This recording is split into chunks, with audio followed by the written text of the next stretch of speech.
Somebody's swimming there.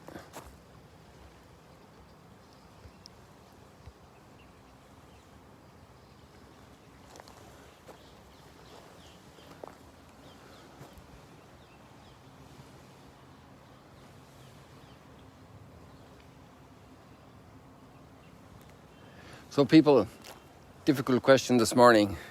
Is it possible that Jesus is actually encouraging dishonesty? That's what it looks like in the parable today. Have you thought about that? Could Jesus just encourage dishonesty? Wheeling and dealing? Good morning. Top of the morning to you. Well, the short answer, I would say wheeling and dealing, yes, but is it dishonest?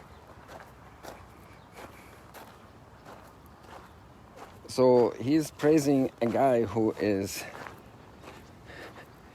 cheating the company, his boss, the owner, of his rights in order to protect his own back when he's fired, because he knows that's coming. And the master praises the guy for being so shrewd, for devising this plan and deploying his own treasures, the master's treasures, to benefit himself. So you're part of a group of people working, and the boss takes up,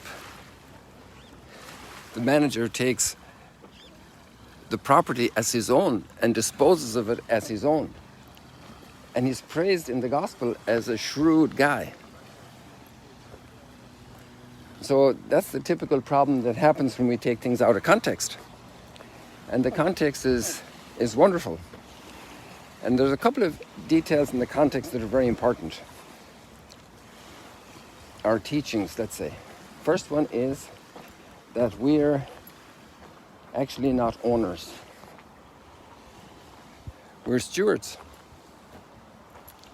And the second thing is that we're not going to be stewards forever of these little things that are given to us.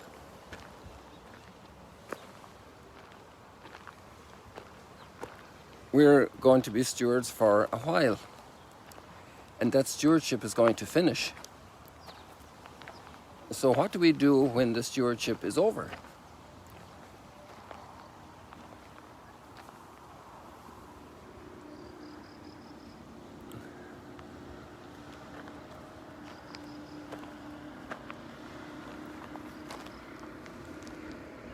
What do we do when we're fired?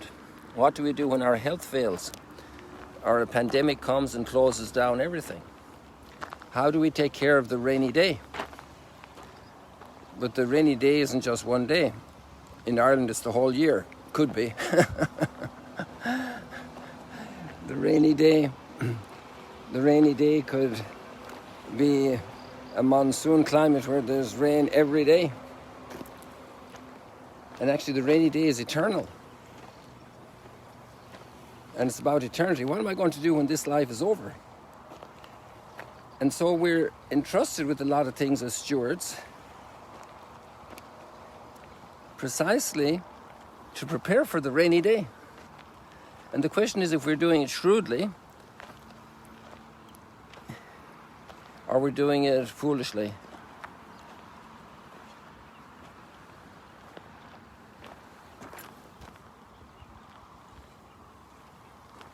I missed one little trick there.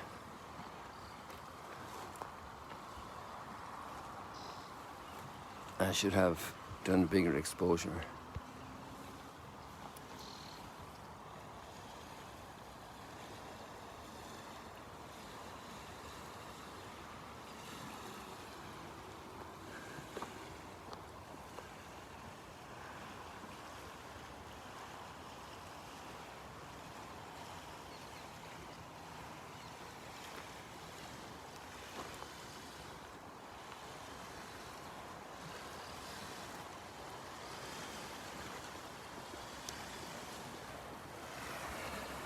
cool.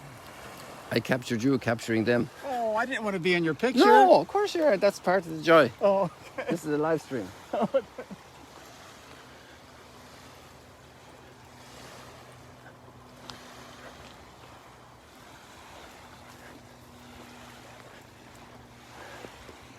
And then sometimes people might think that treasure is just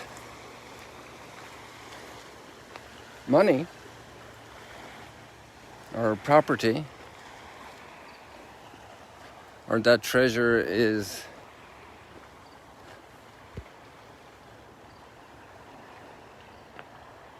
some stock in some company, because that's more or less the terminology that's in the parable. Material assets, oil, barley, wheat, spices, cosmetics, fur coat.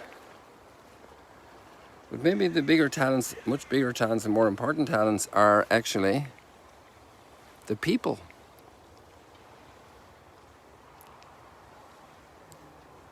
And preparing the people for eternal glory.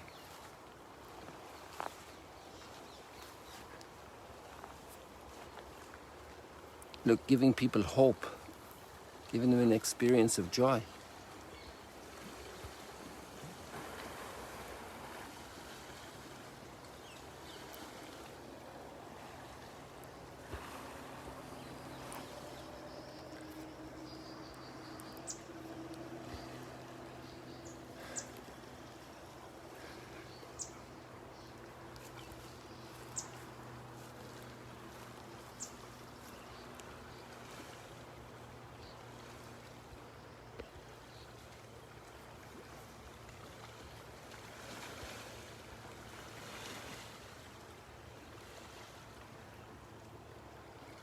When I was swimming this morning, there were only 2 ducks.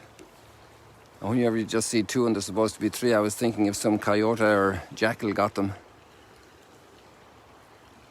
But then they're back together again. 2 came in earlier. They landed in squeaking as I was almost getting out of the water. Swimming here in the morning is like a duck in water, you know, it's just perfect. Right now, it's just absolutely perfect. Refreshing.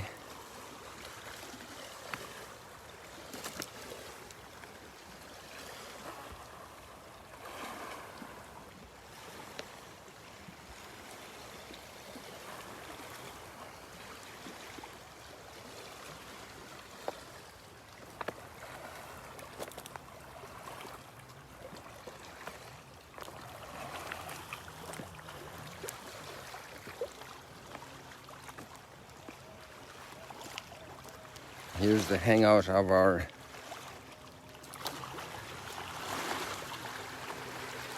I forgot their name. The nutria.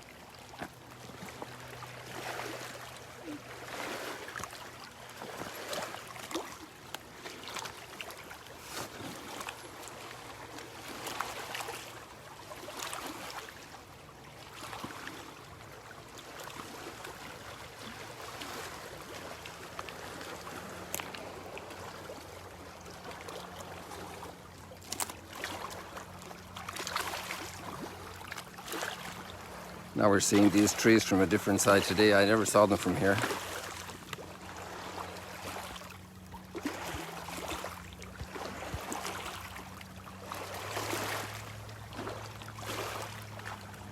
See how all these weeds are killing them.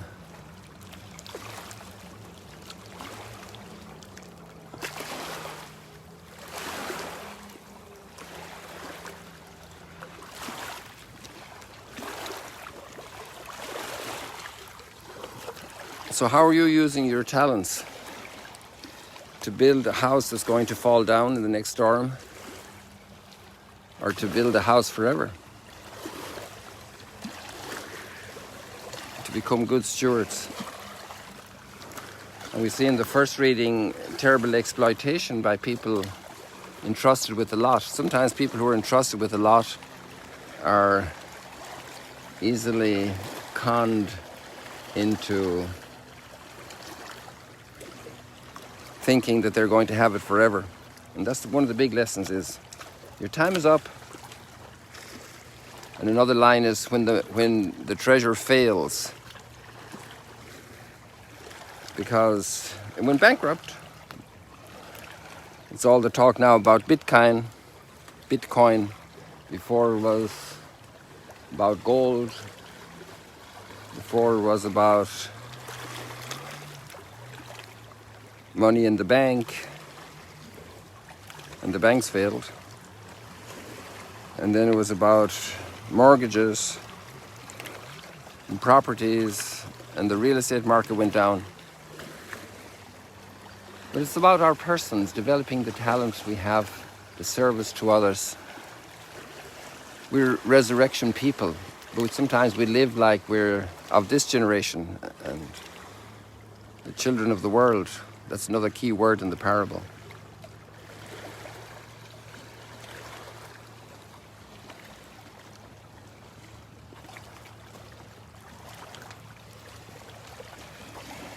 The Lord lifts up the poor. So if we've been poor with our talent use, there's great hope because the Lord can lift up the poor. And let's start today. We can always start in the 11th hour. We come in the middle of the day in the kingdom of heaven. We come in the mid-afternoon in the kingdom of heaven. You know, those hard workers. There's a lot of talk about this in the Bible because we live in a material world. That's where we are. We have entrusted things. We have responsibilities. And then it's much more than the things. It's about us and about others and how we use them. People have a blessed Sunday. God bless you. See you later, alligators.